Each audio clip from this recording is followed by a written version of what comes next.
Thank you, Harry, for that lovely introduction, and to all of my guests who have taken time out of their busy schedules to be here today. You are much appreciated. To my best friends in the front row, LO Tubs Unite.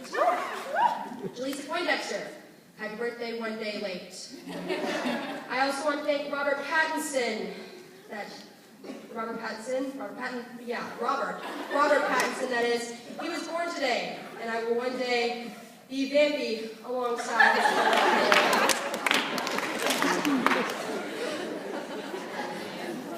As much as I would like to say I am in complete control of my life, I have never been, nor will I ever be. And what I have realized is that my biggest flaw is always wanting to be in control. What's crazy is, if I would have tripped up to this podium, thank goodness I did not, it would have just happened. I would have been like, okay, I'm going to trip right here and now, ready, go.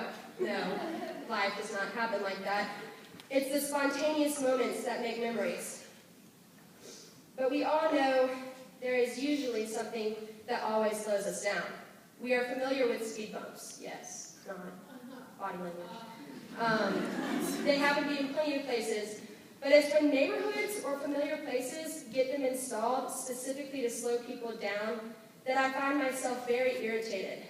Instead of slowing everyone else down, why can't there just be a camera or something, take some action shots, and catch that sucker who hauls up and down your street? But we all know the world is too lazy to do that, so I guess speed bumps are the option by default. Anyway, my life has been filled with unexpected speed bumps. It's the speed bumps at Macaulay that if you were to hit 30 miles per hour solid, you'd get some mega air and probably end up with some serious car damage. For me, a Macaulay speed bump happened during GPS varsity soccer 2012 season. I believe everyone is somewhat familiar with what happened at the end of this heartbreaking season, but I mean, what are the odds that a lacrosse player joins a team her senior year, has never played soccer before, doesn't play a minute of any game the entire season, I was the statistician, and ends up going into the last 20 minutes of a state championship game, gets a PK kicked and scored on her, and they lose the game 1-0. The end, that's it. No explanation, no control. It just happened. Or my role model, best friend brother comes home from college and decides to do an amazing deed for our country and enlists in the Army. As proud as I am of him, there is still that selfishness inside of me that makes me wish he would change his mind. But I cannot control that. But the kicker came when my parents decided to divorce. It's awful, don't get me wrong, but it was my parents' separation that first opened my eyes to this desire to be in control of my life. I can't control anyone's emotions but my own. Those are the speed bumps that are put in our lives when we least expect it. Maybe things get worse. Maybe you just have to start over. At least, those were my speed bumps that I thought Midnight Maroon, my car, would never get over. But how do we fix it? Caroline Carlin once said, "Mistakes are only mistakes if you choose not to learn from them or pick yourself up afterwards." She told me, "I don't believe in mistakes, only opportunities for growth. Thus, one can never truly have regret." I repeated what she said a few times in my head. I even texted her and asked her to send me her wise words. It all made sense. All of the mourning and tears and sadness I had felt went away. Unfortunately, I did not hear her Gandhi-like advice till this year, but I finally felt better. I took what she said by the reins and began to pick myself up. There was no need for regret because instead I was growing.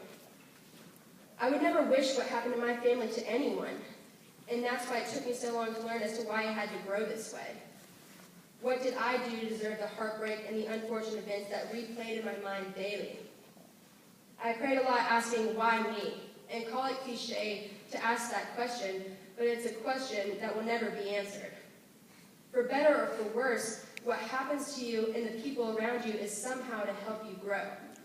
The GPS soccer team grew to be humble after a loss like that. They grew to become hungry for that ring, and I have no doubt they will take home that trophy next season with grace and dignity. When Harry told me he enlisted, Yes, I was frustrated and scared, but it only made me more grateful for the noble brother I've been blessed with, and helped me realize that I should cherish every moment with not only him, but the people who mean oh so much to me, especially the amazing people in the first few rows.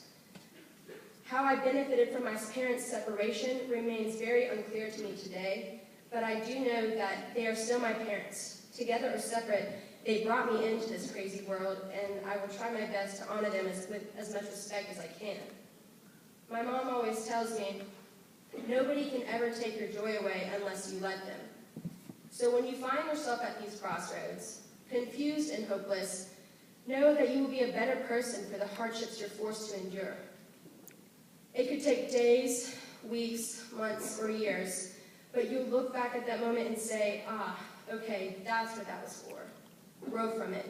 Learn from me, and instead of dwelling on the past and being mad, sad, or angry about this speed bump that really damaged your heart, keep your joy, because everyone is dealt a hard hand at some point in your life. And unfortunately, you'll never know when you're going to get it, but hey, the journey is a reward. Class of 2013, it's been a wild ride, and our lives have just begun. I'd like to take a quick moment and say congrats. I love you all. But more importantly, I know I've tried to be a part of GPS Singers, and it's never really worked out. But I would like to take this final chance and sing for you all. Sophie, are we good? Yeah? Okay. Thank you.